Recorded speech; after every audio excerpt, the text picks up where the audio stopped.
All right, good evening, everybody.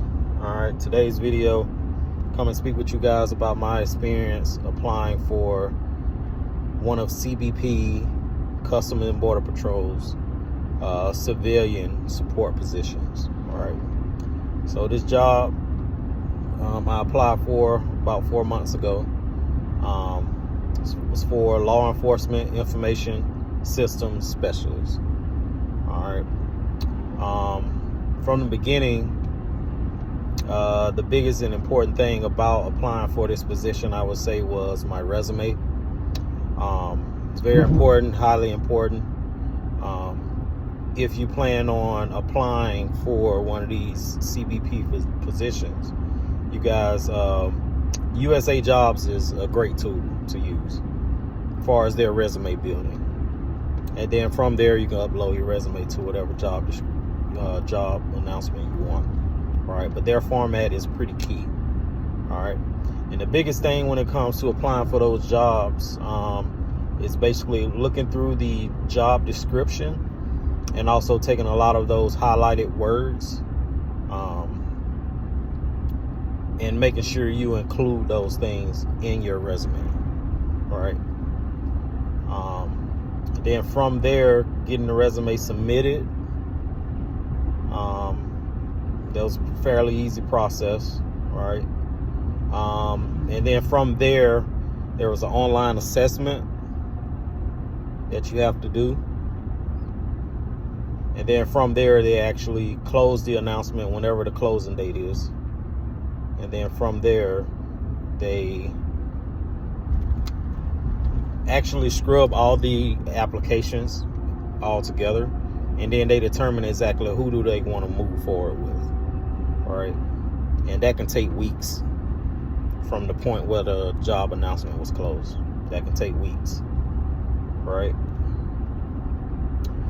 And once they determine, after your online assessment and after reading over your resume, they determine whether or not you'll be referred for that position. You'll receive an email saying, hey, you was either referred or not referred.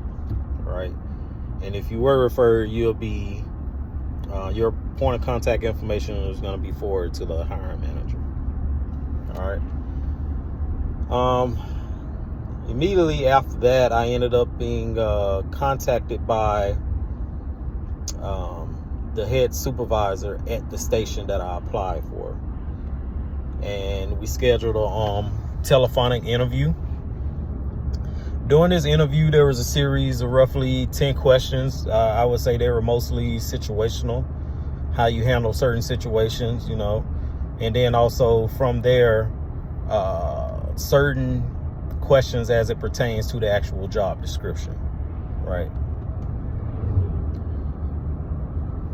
And following that interview, it took a couple of weeks before I actually found out that I received a tentative offer for the position. All right, and then I was contacted after that by a member of HR, and we began doing the background investigation process. That background investigation process, that's something serious, man. They literally scrub your background. Like during the Q-tip, they call it. That's what you fill out in order to receive your security clearance. For some of you guys that know what the SF-86 is. All right. And it's important that you include every detail, every address, every employment, every sibling, even half siblings, even step siblings. All that stuff is key. All right.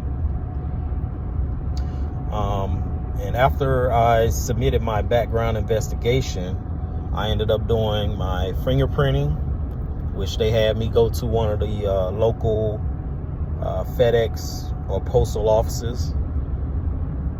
And then also my drug screening. The drug screening, I was in and out 10-15 minutes. It was fairly easy. All right. And as of 2 days ago, I received my in-person background interview. That's basically, they contracted an individual to come out, meet with me, scrub over my Q-tip that I submitted as far as my background investigation. He asked a series of questions, and I was literally in and out of there. It took roughly 2 hours because I had a lot of information that we had to scrub. And now I'm at the point now where I'm just waiting. Just waiting to hear back from the background investigation. Hopefully I get it. If I do get it, then after that I will receive an actual offer, the finalized offer. And once I receive that finalized offer, I will receive a date to actually begin work. All right. For some of you guys that never applied for a federal position, while you're submitting your application, just keep in mind some organizations, depending on who they are, they'll include a question is going to ask whether or not you want to start the job prior to receiving your final check on your background. So basically you have two options. You can either start immediately or whenever they give you a start date, and you just work all the way up until your background investigation comes back. But if something happens in your background and they decide not to hire you, you basically just did a couple weeks for no reason, right? Especially if at the time you were applying, you already had another job. So that basically means like you quit one job just to end up with no job at all, right? So that's highly important as well. But yeah, once again, hopefully I hear something back. When I do, I'll make sure I come back and update you guys, let you guys know how everything went, and we'll go from there. You guys have a wonderful day.